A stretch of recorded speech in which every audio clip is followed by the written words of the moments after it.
I got into restorative justice working for Restorative Justice for Oakland Youth. And now I actually lead workshops and do presentations supporting white folks to challenge white supremacy.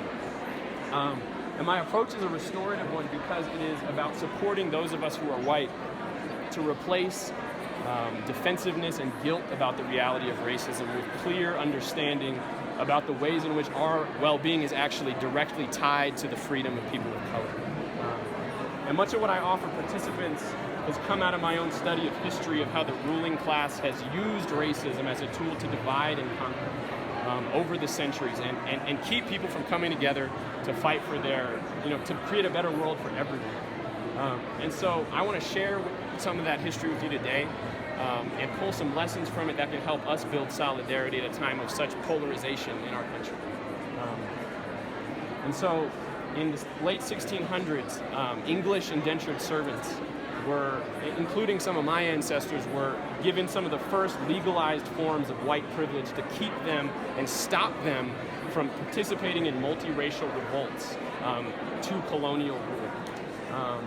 Later on, as time went on, all of these different European immigrant groups were socialized to become white, to replace their ethnic identities and their radical politics with hostility toward people of color to prevent that threatening working class solidarity.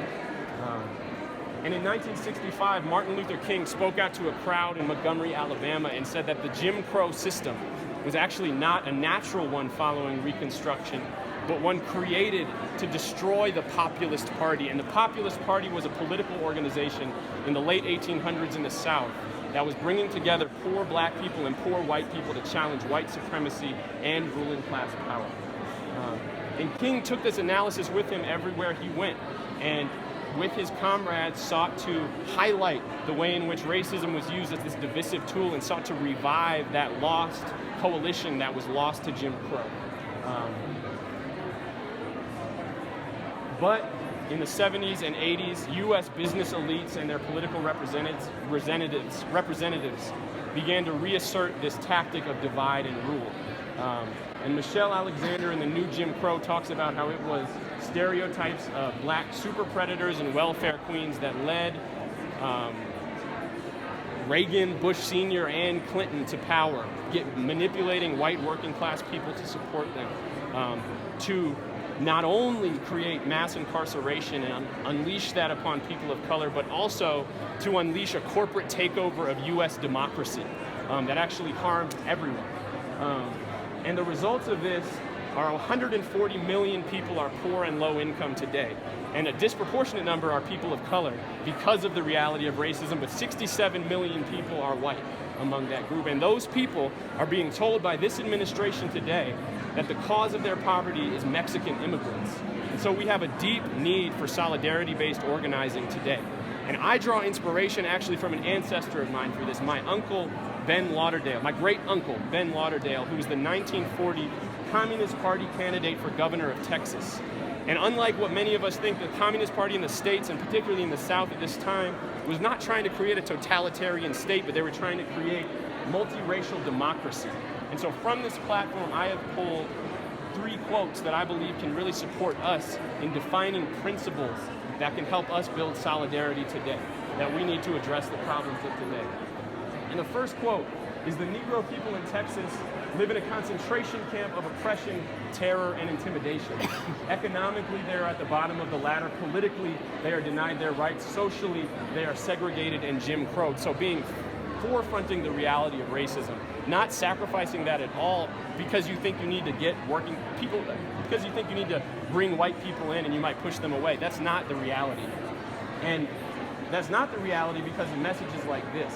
Today, as the workers, the farmers, the small businessmen of Texas are faced with a brutal attack on their living standards by big business, the agents of monopoly capital are agitating the white people for a civil war against the Negro people in order to divert them from a united struggle against monopoly capital. And so, show them the trick is a quote by Reverend William Barber, who some of you may know. And it means showing people of all colors, but particularly working class white people, how they are being pitted against people of color for their own demise, and highlighting to everyone the connection between white supremacy and corporate domination of all working people. And then inspiring with the message of shared liberation. The white workers will have long hours and poor pay until the Negro people are free. So constantly reiterating messaging to everyone that shows people how we need each other. And this messaging, I think, is so different from a lot of the call-out culture that we see today in activist spaces. And even a lot of the ways we talk about Trump supporters. And it's very different from a lot of the lack, of an integrated analysis of racism and class that we have today. And so I believe that we have a deep need for a restorative politics of solidarity that aims not to humiliate but to win over, and that reiterates over and over the important message that nobody is free until everybody's free. So thank you, everybody.